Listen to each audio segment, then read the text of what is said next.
Yeah, and I mean, I was talking to somebody, I think it was USA Today, who was saying, were you prepared for that? And I said, no. I was really quite surprised by his answer, but one of the things I think is very important is for people to be willing to talk about their own failures. And so it's just a very natural thing for me to go into, that if I'm going to, particularly if I'm going to disagree with somebody, to do so, if I talk about the reason I disagree is because this is a failure I have, it's a lot less contentious than if I just say, you're an idiot. And he's not an idiot. I mean, he's totally wonderful. He just, I think, was clueless about this particular issue and was talking about a more utopian view of the world than actually exists. And I agree, it would be nice if you didn't have to ask for raises or promotions or all those kinds of things. If they just sort of were able to calibrate what you are doing and achieving and respond to that. So you've had more than 24 hours now to think about what happened yesterday. Yes. Really, what are your thoughts at this point? My thoughts is, it's uncomfortable, it's embarrassing, it's a really good thing. Because it's causing tech companies to really start to think about this. And I think it's going to cause Microsoft to take a much closer look at pay equity issues, as well as all the other issues around women in computing. But it's also going to cause other tech companies to do the same thing. And I was just talking to a woman attendee, and she said that she tweeted out today, before you throw stones, take a good look at yourself. And I don't think, I've been associated with Microsoft for 5.5 years now, and while I don't want to say any of the tech companies is perfect as far as they treat women, I think we have a leader at Microsoft who's really serious about it, and I think he's an amazing leader. Do you think he just misspoke, or those are his genuinely held beliefs? I think his genuinely held beliefs, which are almost certainly a result of his cultural background, were that it would be a better world if people didn't have to constantly ask for promotions and raises, and that his comments were not to women, but they were to all employees, and that at that moment, that was indeed what he genuinely believed. And then I think when he heard my response and then thought about it some more and had heard some of the feedback, he actually has learned a huge amount in the last 24 hours. And what I love about this guy is, one, he's willing to admit he makes mistakes. Very unusual for a CEO, and I think all CEOs should.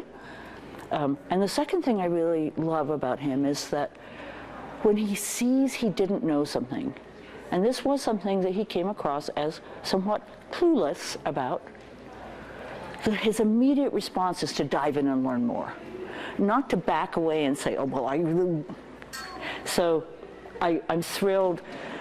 Something that happened yesterday at 1 p.m. During lunch, he heard that there was all of this backlash. I didn't hear about it until about 4 in the afternoon. Right after lunch, he was being interviewed together with the CEO of Broadcom, Scott McGregor. And at the end of it, I went, can I ask a question? And they said yes, because they weren't supposed to be a Q&A, but it was the technical executive forum. And I said, Satya, I want you to promise that you'll come to Hopper for 5 years straight. So this isn't just a one-time thing. So I probably wouldn't have asked if I knew about what was happening in the Twitterverse, but he said, done. So for me, that shows what an incredibly committed leader he is in terms of being passionate about wanting to promote women and other underrepresented groups in tech careers, that he was willing, after having probably one of the least palatable experiences in his 8 months as CEO, that he was saying, not just I'll come back again, but I'll come back every year. And even though he's apologizing, obviously, for what he said, a lot of people saying he might not survive this, he might not make it as a CEO. I mean, what's your take on that? Oh, that's the most ridiculous thing I've ever heard. This guy is amazing. He's doing such a great job as CEO of Microsoft. He flubbed. I mean, he flubbed in a way that wasn't even particularly obnoxious to the people who are in the room. He just flubbed. And if we were to fire every CEO who misspoke once, and once after 45 minutes of being incredibly on topic and inspirational and just really, really making that group of 8,000 people so excited about what he was saying. You'd fire somebody? No. And what do you make of when he said that, you know, women and their superpowers? I mean, that's kind of the one that's getting played over and over. I know. What do you think? Well, so I think what happened was, a lot of the people in the audience are students, and there's a lot of superhero movies, and there's a lot, it's part of the culture, and so I think he got on that metaphor. And he kept on writing that metaphor, and it just was not the right one for this question. So he had been referring to that before. Yes, yeah. He'd be talking about how each person brings their own set of superpowers to their work and their contributions, and how important it is that we embrace that, and we embrace people with a wide range of talents, because everyone has different things that they contribute. So now that you have a lot of women coming up to you and saying, hey, maybe I didn't get the advice I wanted yesterday from him, what's your advice to them in terms of asking for raises? I'm very, very good at this because I've had to practice it so much. So essentially, you go into your boss and you say, I love my job. I love what I'm contributing here. I love the impact I'm able to have, and I love working with you. I've done some homework, and based on the data, here's the data that I have put together, I'm being somewhat underpaid. And I know this particular organization cares deeply about pay equity, and I know that now that I've given this to you, that you're going to work on fixing it. Thank you so much. Do you think there's just going to be this whole movement of women knocking on their bosses' doors now in the tech industry and saying, hey, I think I deserve a higher pay? That would be great. I hope so. So we had the CEO of Microsoft saying what he said, and then he sent out this email saying, hey, if you think you deserve more pay, go ahead and ask for it. Are we going to see a lot of Microsoft employees asking for more pay? It'll be really interesting. So one of the things I was talking to a group of Microsoft, both mostly women, but some men as well, and several of them were saying, I've almost never been asked by one of the people who report to me for a raise. And so I think there'll probably be a lot of men and women who are having that conversation. And do you think it was, his answer was more general and not necessarily targeted towards women, and maybe that's where there was that disconnect? I think he would have said that to an all-male audience in exactly the same way. It's a cultural belief. It's just like, believing that it's important to be honest.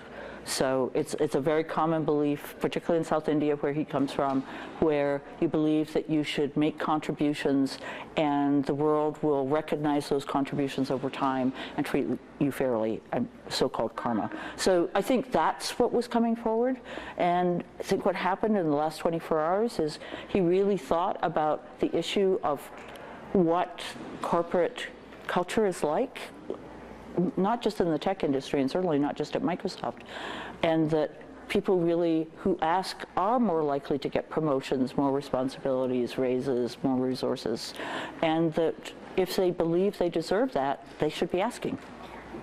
Were you shocked to hear what he said, just sitting across from you in front of 8,000 women?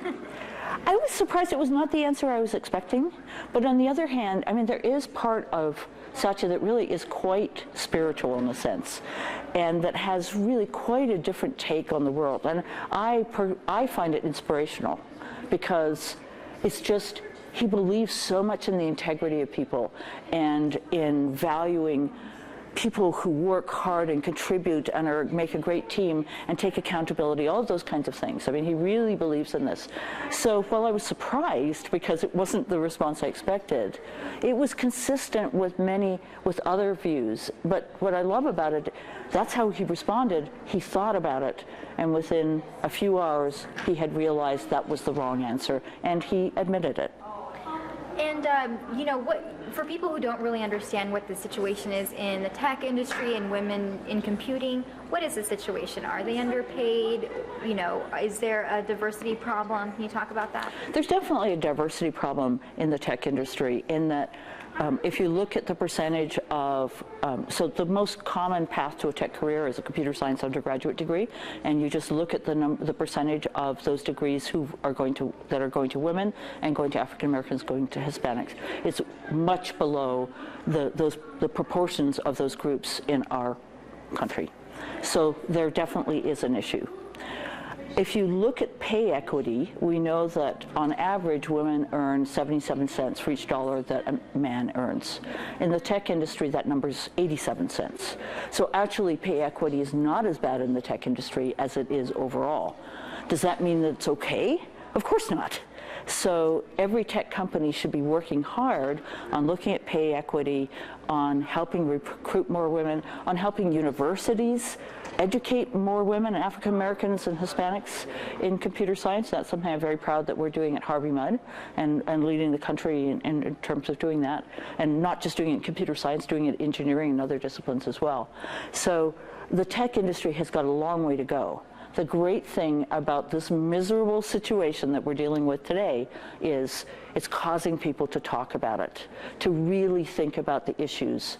And also, the Grasshopper Celebration of Women in Computing, it is the most awesome business conference, and we don't get nearly enough news coverage for it. So finally, something happened that's making people really appreciate how incredible this conference is. Yeah, everyone's talking about how to ask for raises, right, in these different panels.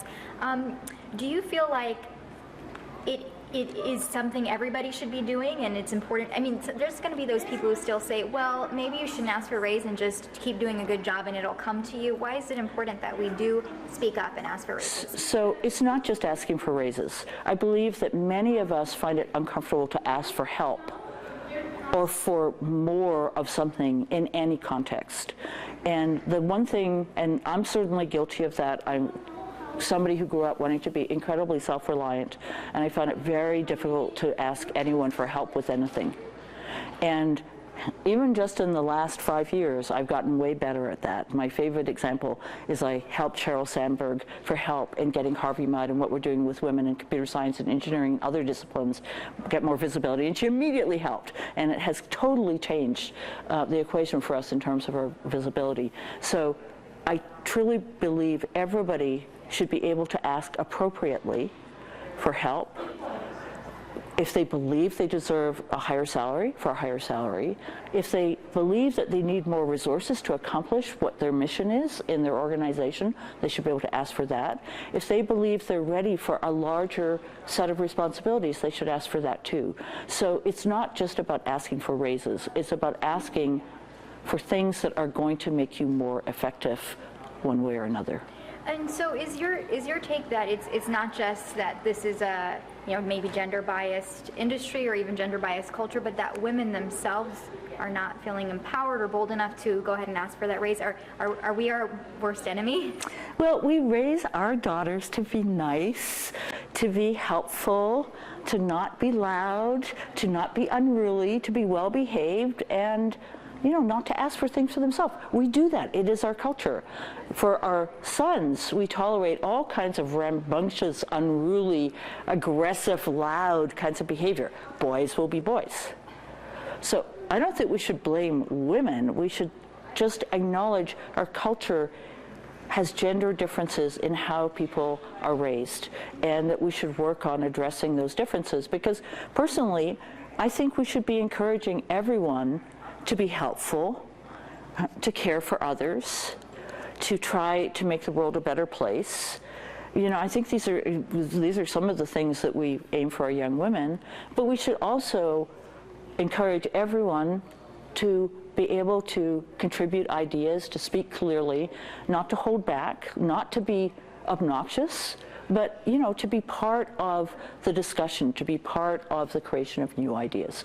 So if we can move away from this very gender biased, gender separated, gendered society to one that is much more open, and also to one that is class conscious and has a lot of racial assumptions going on as well as lots of other things.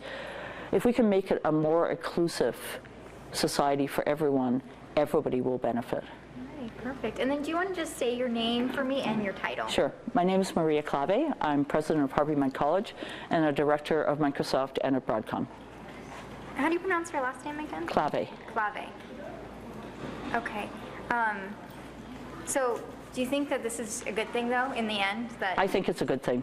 I think the fact that we're getting to have this discussion, the fact that Fox News and the BBC and CNN and so many other, and the Wall Street Journal and so many other newspapers, the fact that they actually are having this discussion, that is a positive thing. I don't like all the vitriol. I don't think it's productive.